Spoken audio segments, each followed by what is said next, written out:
Hey guys, welcome back to another video in my channel. In this video we're gonna see what apps do I have on my MacBook. I think it's something that I don't know if most of you are interested in, but I just want to share it to you guys if you can see what apps you should use, or if you're interested in one of them. I'm gonna show what apps that I use for productivity, edition, and programming. So yeah, let's get into it. Oh, and don't forget to subscribe if that's something you're into. For productivity, first I have Notion. Notion is an app where you can take notes, plan, and get organized.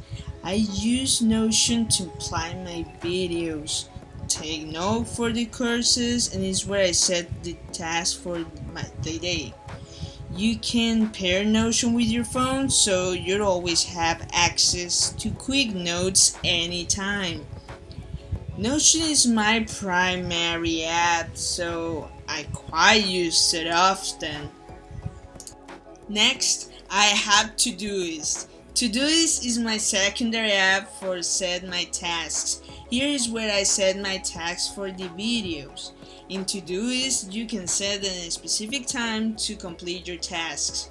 Todoist is similar to Notion in the way of the organization.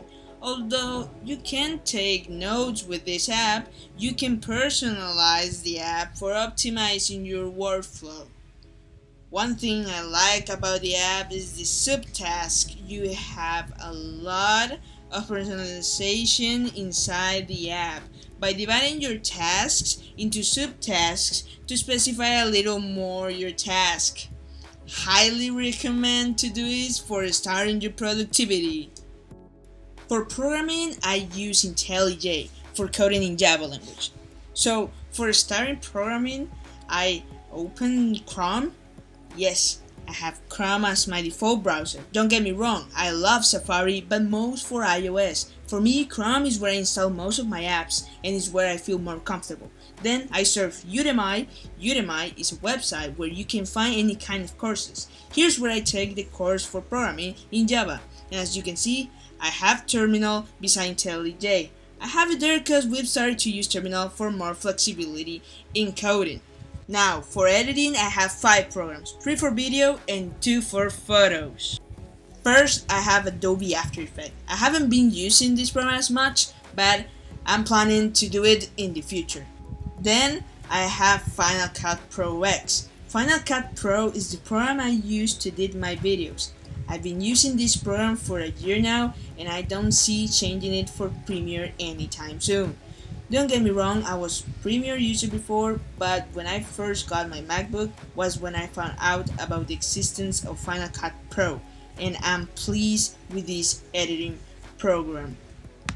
For recording the screen of my computer for the tutorials, I use QuickTime. It is a pre-installed app on the Mac, and you have 2 options for recording your screen's computer. You can record a selected portion of your screen or the entire screen. With QuickTime, you can also record audio and movies. Alright, that is for editing videos. What about photo editing? For photo editing, I have Adobe Lightroom, and a new program I've been using instead of Photoshop is Pixelmator Pro. Right, so for Lightroom is where I edit my photos most of the time. I have it on Mac and mobile. Using the same account for both devices, you can have full access to your photos and can edit them at any time. The only issue is that for having full access to all the tools, you need to pay for the premium version. But paying the premium is worth it if you want the full experience using Lightroom. Last but not least, Pixelmator Pro. I've been using this program for 2 weeks now and I'm impressed. The interface is almost similar to Photoshop. It has the same tools, just an additional that Pixelmator has and Photoshop doesn't, but either way, you can use whatever you prefer. For me, I'll stick with Pixelmator Pro just for the easy that's for me in manipulating the photos on the program. Alright, there you have it guys, what apps do I use for productivity, editing, and programming. So I hope you like this video, and I'll see you at the next one. Peace.